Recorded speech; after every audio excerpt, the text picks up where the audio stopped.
آپ کو نسخہ بتلاتا ہوں، پیری مریدی کا نسخہ، آسان نسخہ ہے، پیر بننے کا آسان نسخہ ہے، چند ٹوٹکے ہیں وہ آپ یاد کر لو۔ ہاں جی، عمل کی کتابیں ملتی ہیں بازار سے، وہ آپ کتابیں خرید لو، چند عمل یاد کر لو، بیٹھ جاؤ۔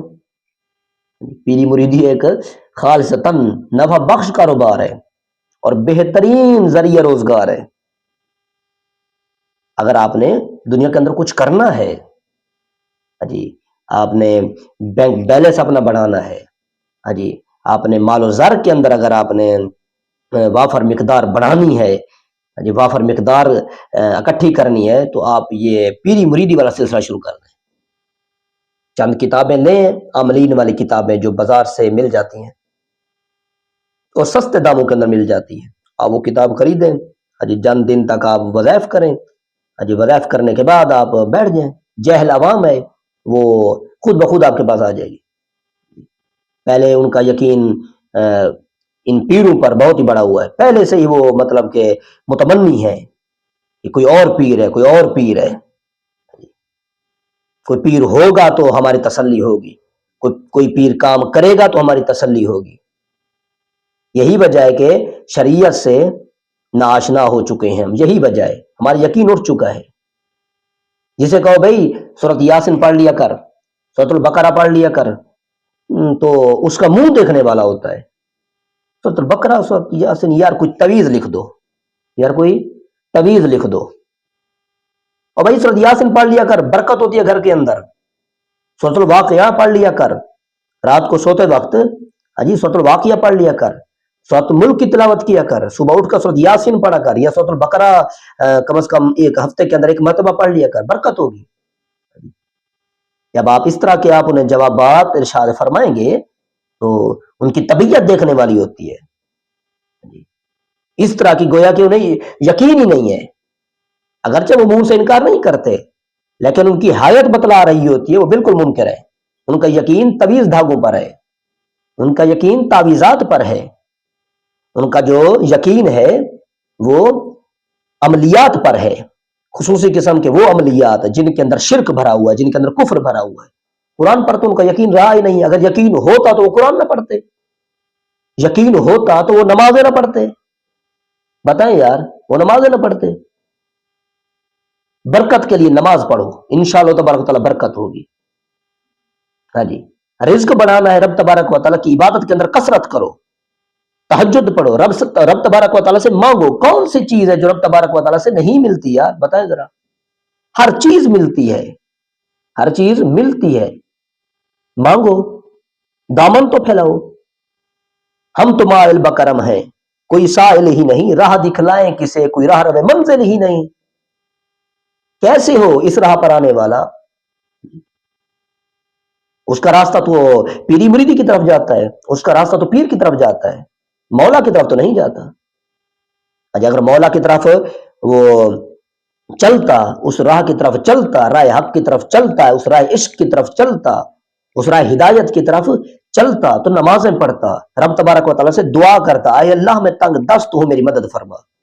ہاں جی، اس کی تنگ دستی دور ہو جاتی، اس کی تنگ دستی دور ہو جاتی، اس کی غربت ختم ہو جاتی۔ مفلسی کا جو شکار ہو چکا ہوتا ہے وہ شخص، اس کی وہ مفلسی ختم ہو جاتی اگر وہ رائے حق پر چلتا۔ ہاں امتحان آتے ہیں انسان کو پختہ کرنے کے لیے، امتحان آتے ہیں، صبر کرنا چاہیے ان امتحانات کے اندر۔ ایسا نہیں کہ ایک دن امتحان آیا، دوسرے دن کسی بھوپے کے پاس چلے گئے آپ، ہاں جی کسی 2 نمبر پیر کے پاس چلے گئے آپ، اور بھائی ایسا نہیں ہوتا جی۔ ایک دن اگر آزمائش آ گئی، ایک دن اگر تنگی آ گئی، تو آپ عبادت کے اندر کثرت شروع کر دیں، عبادت کے اندر کیا کر دیں؟ کثرت شروع کر دیں، انشاءاللہ تبارک و تعالی، رب تبارک و تعالی مہربانی فرمائے گا۔ یا یہ سوچیں کہ رب تبارک و تعالی آزمائش اپنے پیاروں کو دیتا ہے، اور جس قدر زیادہ الفت، جس قدر زیادہ پیار، اس قدر زیادہ اور بڑا امتحان ملتا ہے۔ طریق پڑھیں آپ، آقا صلی اللہ علیہ وسلم فرماتے ہیں محبوب خدا تھے، محبوب خدا تھے، آپ فرماتے ہیں جس قدر مجھ محمد کو تکلیفیں دی گئی، اس قدر کسی اور نبی کو نہیں دی گئی، اور انبیاء بھی ستائے گئے، لیکن آقا صلی اللہ علیہ وسلم کو کچھ زیادہ ہی ستایا گیا۔ اور انبیاء سے بڑھ کر ستایا گیا، کیونکہ آپ محبوب خدا تھے۔ تو پتا چلا جو بندہ جتنا زیادہ قرب میں ہوگا اتنا بڑا اس کا امتحان ہوگا، اتنا بڑا اس کا کیا ہوگا؟ امتحان ہوگا۔ فلہذا ان جعلی پیروں سے بچیں، ان جعلی پیروں سے بچیں، یہ بازاری عاملین سے بچیں آپ، دو نمبر جو پیر بنے ہوئے ان سے بچیں، جن کو شریعت کی بھنک بھی نہیں لگی، شریعت کا ذرا بھی جنہیں پتہ معلوم نہیں ہے، ان لوگوں سے بچیں۔ ہاں اگر اللہ والا کوئی ایسا موجود ہے جو پورا شریعت کا پابند ہے، شریعت کے معیار کو سمجھتا ہے، پوری کامل پاسداری کے ساتھ زندگی بسر کر رہا ہے، لقد کان لکم فی رسول اللہ اسوۃ حسنہ کا مکمل طور پر مصداق ہے۔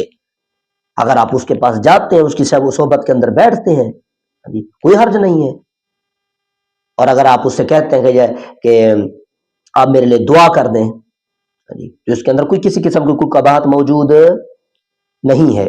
اسے پھر جوڑ لینا یقین کے ساتھ یہ غلط ہے، اسے یقین کے ساتھ جوڑنا کہ کیا آپ کا اللہ پر یقین نہیں ہے، کیا آپ کا اللہ پر یقین نہیں ہے، اس طرح جوڑ لینا یہ غلط ہے، اس طرح نہیں جوڑنا چاہیے۔ یار اگر آپ کے گھر کے اندر آپ کی والدہ موجود ہیں، آپ ان سے دعا کرا سکتے ہیں، مثال کے طور پر میرا امتحان ہے، امی دعا کر دینا، یا والد صاحب کو کہہ سکتے ہیں ابو دعا کر دینا، میرے لیے دعا کرنا، تو اس طرح دعا آپ کرا سکتے ہیں۔ وہ آپ اپنے والدین سے کروائیں، پہلا حق کی والدین کا بنتا ہے۔ اس کے بعد پھر اگر آپ کامل کوئی اس طرح کا شخص موجود ہے جو شریعت کی پاسداری کرتا، آپ اس سے بھی دعا کرا سکتے ہیں۔ اس کے اندر کسی قسم کی کوئی قباحت موجود نہیں ہے، آپ کے یقین کے اندر کوئی فرق نہیں آنے والا۔ ہاں اگر آپ نے کسی سے دعا کرائی، اگر آپ نے کسی سے دعا کرائی اور اس طرز پر کرائی کہ تو ہی مجھے نوازے گا، تو ہی مجھے امتحانات کے اندر پاس کرائے گا، یہ غلط کام ہے، یہ اسلام سے متصادم نظریہ ہے۔ اگر وہ رب تبارک و تعالیٰ سے مانگتا ہے، آپ نے اس سے دعا کرائی، آپ بھی رب سے مانگ رہے تھے اور اسے بھی آپ نے عرض کی، تو اس نے بھی رب تبارک و تعالیٰ سے دعا مانگی، آئے اللہ بچہ بڑا پریشان ہے، مدد فرما، اس کے حال پر رحم فرما۔ اس طرح کے اگر آپ دعا کرائیں گے تو یہ دعا بالکل ٹھیک ہوگی، اس دعا کے اندر کسی قسم کی کوئی قباحت موجود نہیں ہے، اس سے آپ کے یقین کے اندر کوئی فرق آنے والا نہیں ہے۔ ہاں غیر اللہ کو اگر آپ شریک کریں گے یا اس پیر ہی سے مانگیں گے، یہ غلط نظریہ ہے، اس طرح کا نظریہ مت رکھیں۔ اگر وہ جو میں پہلی شک عرض کر چکا ہوں، اگر آپ اسے اپنائیں گے تو وہ شک بالکل بہتر ہوگی اور بالکل ٹھیک ہوگی، اور اس کے اندر کسی قسم کا کوئی اسلامی نقصان نہیں ہے، نہ ہی آپ کے نظریات کے اندر کوئی فرق آنے والا ہے۔ ہاں آج کل ہر شخص کا اپنا فرقہ ہے، ہر شخص کی اپنی سوچ ہے، ہر شخص اپنی ذات کے اندر علیحدہ طور پر فرقہ بنا ہوا ہے۔